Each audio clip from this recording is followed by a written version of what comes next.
Okay, who else remembers The Last Starfighter? This was one of my favorite movies growing up. I used to watch it all the time with my dad. So here are some things you may or may not know about it. For those who don't know, it follows the story of Alex, who's stuck in a boring trailer park. And the only cure for his boredom is an arcade game called Starfighter. But this is no ordinary game. It's a test. Once he reaches the high score, a signal is sent out and an alien named Centauri comes and whisks him away so he can actually fight in real star battles. Oh, why can't this actually happen to me in real life? I could stand to get off this planet for a bit. This was directed by Nick Castle, best known for playing Mike Myers in Halloween. Quite a career jump from slasher villain to sci-fi director. The story started off when screenwriter Jonathan R. Pachul, I'm so sorry if I'm pronouncing that wrong, envisioned an arcade game that would mimic the Arthurian Sword in the Stone. High score reached, chosen one announced. But they picked the trailer park for a very specific reason: to stay away from Steven Spielberg and George Lucas. Steven Spielberg had several movies set in the suburbs at the time, but I'm not sure they did a great job at staying away from both of them.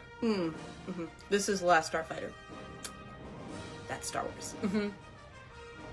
The beta unit was given more scenes when it turned out test audiences loved it. So Lance Guest, who plays our main character, had to come back with the crew and film more scenes. But he had already gotten a haircut, so they had to put a fluffy wig on him. And he was actually sick for a couple of the scenes, so the makeup team had their work cut out for them. Before Will Wheaton joined Star Trek Next Generation, he earned his first big screen credits as Lewis's friend in this film. He filmed a few scenes with dialogue, but unfortunately his role was eventually edited out. But you can still see him in the background of one of the trailer park scenes. You know the translator given to Alex? Well, it's just the circuit board from a digital watch. This was one of the first films to use extensive use of CGI. The 27 minutes of special effects were created by a company called Digital Productions and cost $14 million, only $1 million less than the film's entire budget. Robert Preston's last film role was that of Centauri. The character is the archetypal flim-flam man, the music man in space, which is why it made sense for them to cast somebody so